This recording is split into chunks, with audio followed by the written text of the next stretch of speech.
rentre vraiment dans le vif du sujet et dites-moi pour vous, pour commencer, qu'est-ce que vous pensez des tops, des flops, ce qui se passe un petit, les équipes en forme, un petit peu un tour général de la NBA. Et puis, moi, pour faire rapide, par exemple, en top, je mettrais toujours OKC et Détroit. Je trouve qu'ils font vraiment ce qu'ils font, c'est vraiment pour de mémoire. Je crois qu'ils sont à 10-1 sur les derniers matchs, les deux équipes. Donc, c'est pas quelque chose à négliger. Ça fait plaisir aussi de voir, de revoir un petit peu Houston, Détroit sur le devant de la scène. Et vous, pour vous, en flop, on parlera après des Clippers. Ça, vraiment, il faut dire sur cette équipe parce que c'est vraiment scandaleux. Vas-y, le docteur G, qu'est-ce que tu penses? C'est quoi tes tops, tes flops et pour qu'on puisse lancer bien l'émission? Alors, mon top, Nikola Jokic et les Nuggets. Je pense qu'ils sont à 4-0 sur la semaine. Et lui en triple-double avec un niveau encore délicieux.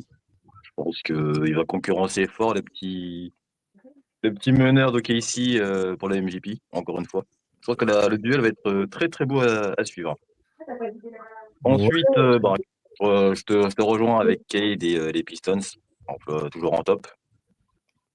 Et puis en flop, les Clippers, je vais pas dire que c'est un flop parce que je m'y attendais. Ça reste un cirque, on connaît. Tu t'attendais à ce qu'ils soient aussi bas dans le tableau avec l'équipe qu'ils avaient? Ouais, les gens qui ont des attentes sur les Clippers, je les comprends pas. Genre, les Clippers ont toujours été nuls. Là, ils ont fait 2-3 trucs avec Club City, les gens ont dit c'est une équipe. Je regarde de pas en parler, on va choquer les gens sinon. Autre flop, du côté de Sacramento, l'ami Dennis Schroeder, qui est bien loin de son niveau. Je l'ai trouvé très très nul cette semaine. Et l'ancien compère de Damien Lillard, TJ McCollum, qui lui aussi était pas très bon cette semaine par rapport à ses moyennes habituelles. Oui. Je pense que pour les tops, on va avoir tous un peu les mêmes. Pour le coup, il n'y a pas de miracle. Et la continuité autour de comment ça s'appelle, de OKC et de Détroit, c'est quand même quelque chose qui tient la route. Moi, Détroit, je me disais voilà, il démarre fort, mais on sait très bien que certaines grosses franchises ont souvent besoin de 10-15 matchs pour démarrer. Pour le coup, on voit qu'ils maintiennent la cadence. On voit même que dans le contenu, il y a quelque chose quand même qui est en train de se passer du côté de Détroit. Donc, en espérant que ça continue comme ça. En flop, ça va peut-être vous sembler bizarre, mais je vais mettre la santé de Wemby en flop. Ouais. Parce que c'est quelque chose qui me faisait peur et c'est quelque chose qui s'avère être un peu récurrent. Le fait que malheureusement, il se blesse quand même. Mais on savait qu'il y avait des grandes possibilités qu'avec son physique, ça soit un peu récurrent. Et la vitesse à laquelle il se blesse, en fait non, la force avec laquelle il se blesse.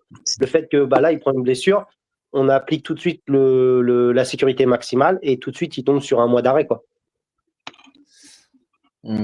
Est-ce que c'est pas mieux de privilégier, parce qu'on va dire, ça se voit, ça reste quand même le joyau de la NBA et surtout des Spurs, un joueur comme ça, comme je le disais, pour moi, il y a une catégorie joueurs où, que ce soit lui, Jokic, Luka, c'est des joueurs en termes de génération, tu vas pas en voir beaucoup des joueurs comme ça. Donc, c'est compliqué de ne pas prendre autant de mesures par rapport à ce qu'il peut représenter pour la franchise. C'est dommage pour nous en tant que fans, mais en tant que club, je peux comprendre qu'on joue la sécurité comme ça. Mais c'est vrai que je te dis, c'est bien pour ça que je ne parle pas des Spurs en tant que flop, je parle de la santé de Wemby en tant que flop. Tu comprends ce que je veux dire? C'est là, la nuance, elle est importante.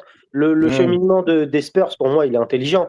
Justement, quand tu as un joueur qui est comme ça, qui a un talent générationnel, qui a cette tendance à se blesser quand même de manière assez importante, c'est important de le préserver et de faire en sorte surtout qu'il soit le plus en forme possible vers la fin de saison. Ça, c'est une évidence. Maintenant, malgré tout, c'est quand même dommage que dès qu'il va avoir un accrochage un peu important, il soit blessé. Tu vois, il y a de toutes les manières, on le sait historiquement, on l'a déjà vu sur d'autres joueurs qui présentaient des physiques relativement similaires, c'est-à-dire très longilignes, avec des muscles très secs, très longs. C'est exact, il y a eu des précédents. Souvent des joueurs qui ont des blessures récurrentes. et j'irais même jusqu'à dire qu'on souvent une espérance de vie en termes de joueurs professionnels plus limitée que d'autres. Ça, c'est factuel. Maintenant, quand je dis ça, c'est tout en espérant que Wemby, comme sur tous les autres trucs, soit capable de nous faire mentir et que sur le long terme, qu'il soit encore là à 35 ans à claquer des dunks sur la tête de Roquet, tu vois. Je serais très content pour lui, je lui souhaite aucun mal ni rien. Mais effectivement, il y a une forme de récurrence là-dedans.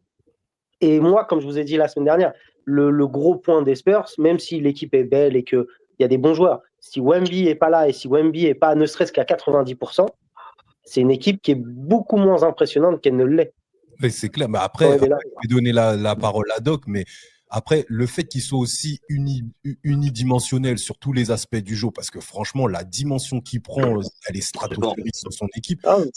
C'est très construit. Maintenant, je pense que physiquement, il est NBA ready, mais lui-même, son corps n'a pas atteint son pic physique. Donc, je pense qu'il est toujours en maturité à ce niveau-là. C'est quelque chose qui va prendre du temps. Et quand on regarde par exemple l'évolution de Dwight Howard ou même l'évolution de Davis, ça a pris combien d'années pour qu'il soit vraiment aussi costaud et aussi fort que ça? Je me rappelle que Davis, il n'est pas costaud, il se blesse tous les 3 matchs. C'est ça que j'allais dire, Davis, c'est un mauvais exemple, gros. Arrête, lui, les blessures n'ont pas suivi. Mais c'est vrai que même tu regardes. Ouais, mais quand ils sont rentrés dans la ligue, des mecs comme Howard ou Davis, ils n'avaient pas le physique de Wemby, ils étaient déjà quand même plus imposants. C'est plus sec. Tu vois, tu sens bien que l'ossature de Wemby, elle est moins protégée. Il a pris du muscle vraiment après. Dwight Howard, il a pris du muscle vraiment lors de sa deuxième, troisième saison. Quand il a commencé à vraiment se faire monter dessus, même je crois qu'il avait dit que l'année où Kobe lui avait monté dessus, là, il avait dit que non, ça peut plus arriver. Faut que je me construise un corps de. Et après, c'est le mastodonte que c'est devenu après. Mais oui, Doc, qu'est-ce que tu penses de tout ça et c'est quoi tes tops et flops du début de saison? Les tops et flops des équipes, je vais pas me prononcer parce que j'ai pas été régulier, mais j'ai vu vite fait quelques NBA extra. Après, je suis très surpris par Détroit, même s'ils ont été qualifiés l'année dernière pour les playoffs. Après, en flop, moi, je parlerai de l'absence de LeBron James, hein. Enfin, LeBron James. Flop James. Comment? Voilà, l'e-flop James. Attends, je comprends pas. Appelle-le le sciatique. Il a une sciatique carrément. Ah, ok, d'accord. Pourquoi pour toi c'est un flop? En quoi c'est un flop? Parce que ce gars, de toute sa carrière, de toutes ses 23 fucking années, il a joué qu'une seule année à 82 matchs. Voilà pourquoi c'est un flop. Comment ça, il a fait qu'une année à 82 matchs? Bon? Non, mais comme si toutes les All-Stars, elles ont l'habitude de faire Jokic. John Stockton a fait 14 saisons ou 18 saisons à 82 matchs. De quoi tu parles? Ouais, mais là, Jordan en a fait 9. Mais attends, est-ce que c'est, tu parles des temps anciens, c'est plus la même chose avec tout Gros, t'as vu l'interview de Jordan là? Non, j'ai pas. Dans le load management. Il t'a parlé du load management. Il t'a dit qu'est-ce que tu fais? C'est juste 3 heures dans la semaine, hein. Enfin, 3 heures dans la journée, ça dépend si tu files les back-to-back, etc. Poteau. Bon, moi, tu me connais. Je disais ça comme ça, quoi. C'est tout. Mais bon. Il voulait tacler. Il voulait faire sportive. Il fallait qu'il en passe une sur le bras. C'était obligé. Il fallait qu'il dise un truc sur le boug. Il n'est pas fini, les mecs. Il ne peut pas laisser le boug tranquille. Déjà, les mecs, il a attendu 20 minutes pour lâcher un truc sur LeBron. C'est énorme. C'est énorme. Moi, je parle avec lui. Il faut pas 3 minutes avant que son mot il arrive et avec un terme péjoratif. Ça va, tranquille. Il prend le bazooka, il le tire sur le 23. Mais bon. Sur le fond, 23. Docteur G. Mais peut-être. Mais les gars, quand même, soyons sérieux. Bon, je suppose qu'on fera un jour un débat sur LeBron James. Mais soyons sérieux quand même. On le fera un autre jour, mais je suis d'accord. Un petit top en plus que j'ai oublié. Du côté d'Atlanta, Jalen Johnson. Il sort d'une très très grosse semaine. J'ai bien apprécié la relève dans le sens où j'ai apprécié le fait que Trae Young se blesse et qu'il arrive à apporter cette continuité. Je pensais que ça allait flop, mais même le début de saison d'Atlanta, j'apprécie. Parce que après, c'est rare, mais moi, j'apprécie Trae Young. Donc voilà, il y a le petit Frenchie aussi qui est là-bas. Donc ouais, très, très bon potentiel et j'espère que ça va continuer. Qu'est-ce que vous en pensez, les gars? Pourvu que ça dure. Atlanta, c'est toujours la même chose. Hein. Ça monte, puis ça s'écroule. C'est ça que j'allais dire. Moi, je pense